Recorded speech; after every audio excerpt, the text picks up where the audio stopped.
Fala, torcedor tricolor, amigo São Paulino. Mais um final de semana perfeito para a equipe do São Paulo, para o torcedor que começou a semana vendo tudo muito mais bonito. Depois da vitória no dia de sábado contra o Santos, jogando pelo Morumbi, casa cheia, praticamente 50 mil torcedores no Morumbi empurrando o time.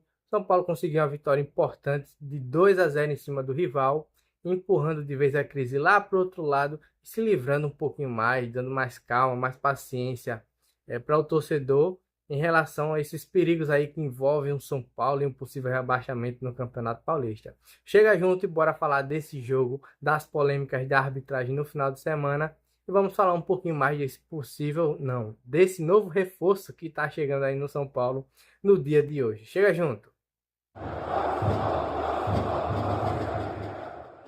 Antes de começar o vídeo, chega junto e já clica aí no botão de se inscrever e me ajuda a bater a meta de 100 inscritos. E a você que já é de casa, já faz parte aqui dessa família, muito obrigado mais uma vez. Não esquece de deixar o teu like, hein? Vou ficar de olho. Ó, o São Paulo conseguiu uma vitória importante jogando no Morumbi e deu uma tranquilidade maior para o torcedor são paulino. 2 jogos seguidos com vitórias do nosso tricolor contra adversários importantes, adversários com camisa de peso, fazendo o torcedor ficar mais tranquilo, ter um pouco mais de paciência com o elenco. É, e aí, no final de semana, eu estava acompanhando alguns jogos, depois do jogo do São Paulo, tiveram algumas decisões aí nesse final de semana.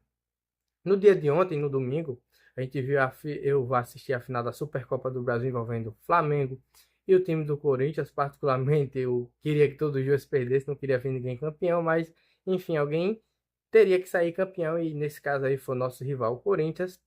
E mais uma vez um jogo envolvendo a arbitragem, onde a arbitragem possivelmente é o centro de toda a partida. Desde o jogo do São Paulo contra o Flamengo, naquele lance lá no final do jogo, que o Arrascaeta se joga, o juiz não marca pênalti, que eles vêm reclamando de arbitragem.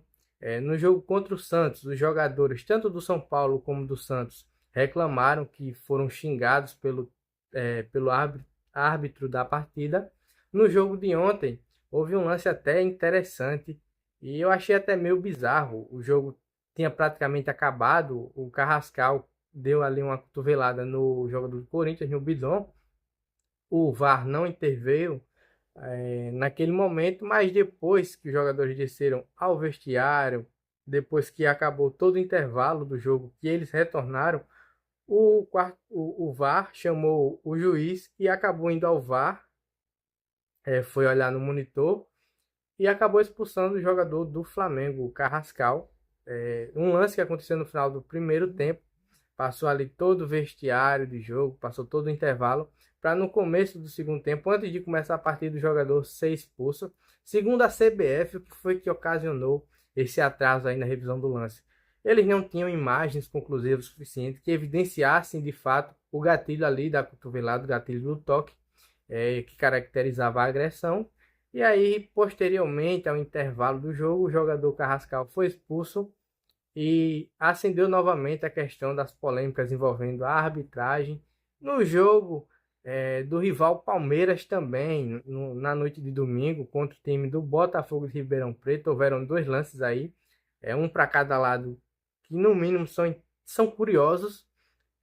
Uma intervenção do VAR em um lance que para mim foi um lance normal de jogo, uma devida normal de jogo, até porque o jogador do Palmeiras, o Luigi, ele acerta a bola e aí o VAR ficou ali monitorando o lance. Depois de quase 2 minutos de jogo parado, eles é, é, tiveram a iniciativa de chamar a árbitra do jogo, que foi até o monitor, passou um tempão lá revisando o lance, revisando, não achou nada que caracterizasse o pênalti, continuou com o tiro de meta e aí os jogadores do Botafogo acabaram ficando ali bolados porque paralisou o jogo e não deu em nada e ficaram se questionando se o VAR chamou é porque tinha alguma coisa que poderia caracterizar o pênalti e a juíza não deu. Só que para mim o lance foi normal, foi um lance de jogo, não sei nem porque o VAR chamou. E no segundo tempo teve uma polêmica muito maior ali, que para mim eu já achei pênalti, que foi em cima do, se não me engano, foi Alan do Palmeiras, que recebeu a bola, praticamente um recuo ali do defensor do Botafogo. A bola sobrou para o jogador do Palmeiras e ali no meio das passadas acabou sendo tocado. Para mim, o toque desestabiliza sim o jogador, por mais que a juíza não tenha marcado o pênalti. Para mim, foi um lance que para mim eu marcaria pênalti, mas aí a juíza não reconheceu o lance como um pênalti, foi ao monitor, revisou o lance e ainda assim continuou com a marcação de campo, que foi o tiro de meta outra vez.